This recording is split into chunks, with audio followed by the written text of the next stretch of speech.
As business owners, you all know the importance of managing your cash flow. During COVID-19, this becomes absolutely critical for not only survival, but also for your planned and managed restart. To help you do this, we've developed a simple Excel template with plus and minus formulas, which makes it easy to use by anyone. To use this template correctly, there are 5 specific actions or disciplines that you need to follow every day. If you update and use this template daily, it'll only take you a few minutes to do the required cash planning and help you with your decision making.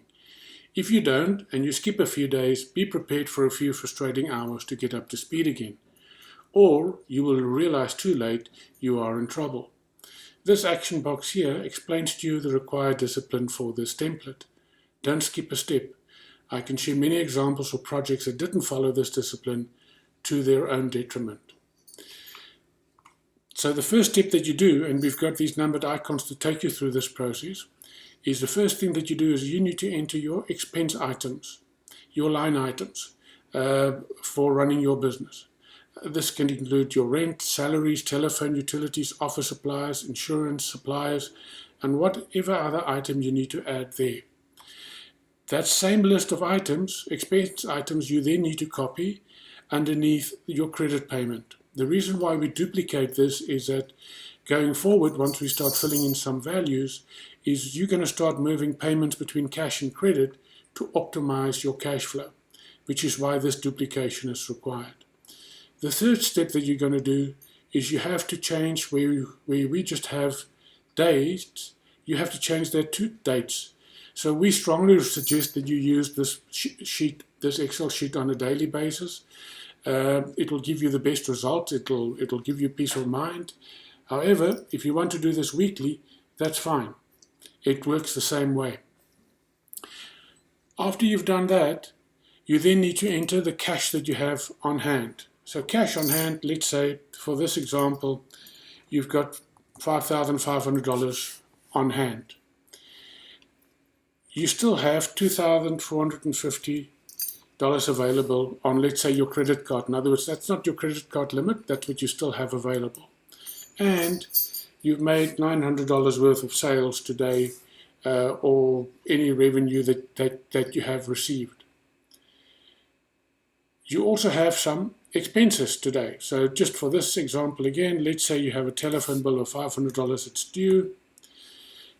You have utilities of $1,200, it's due tomorrow. You have office supplies that you need to buy today, urgent office supplies that you need to buy today. And you know you have an insurance payment in day 4 of $750. Not only that, you also know that you have your rent payment due on day 7 from now, which is $5,500.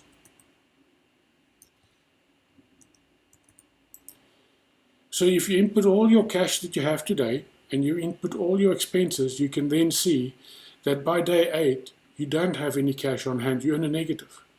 And you still have some credit available, but you can't use that for everything. So this is not the optimum position that you want to be in.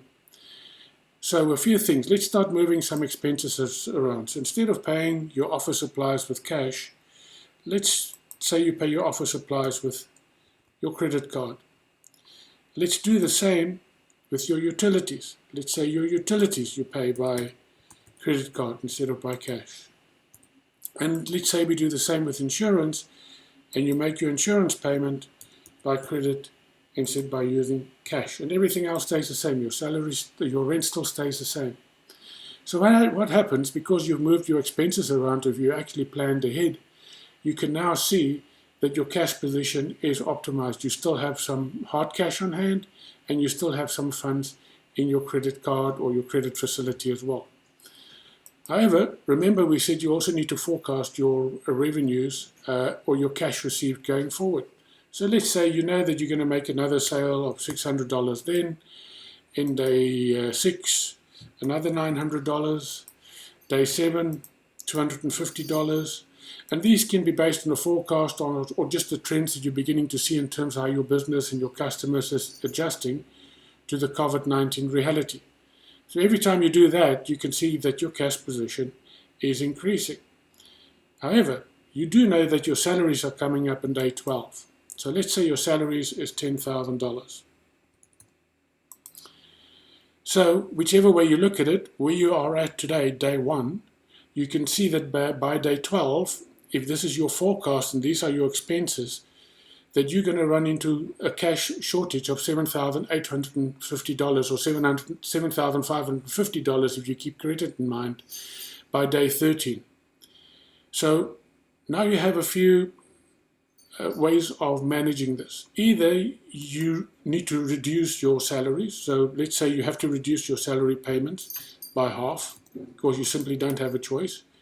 And you need to get cash in from friends, families, additional sales, additional actions of at least, I don't know how much that'll be, at least $3,000 to be in a positive position, which ties you over day 12.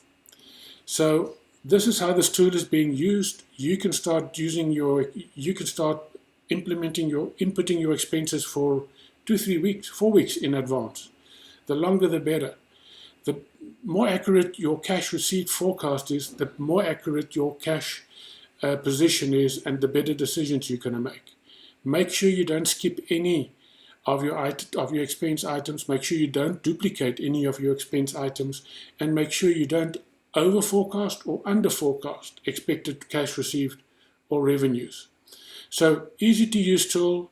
I've used it for many years, and I know many businesses that use something similar, and it has helped them make much better informed decisions before they run into trouble. Thank you.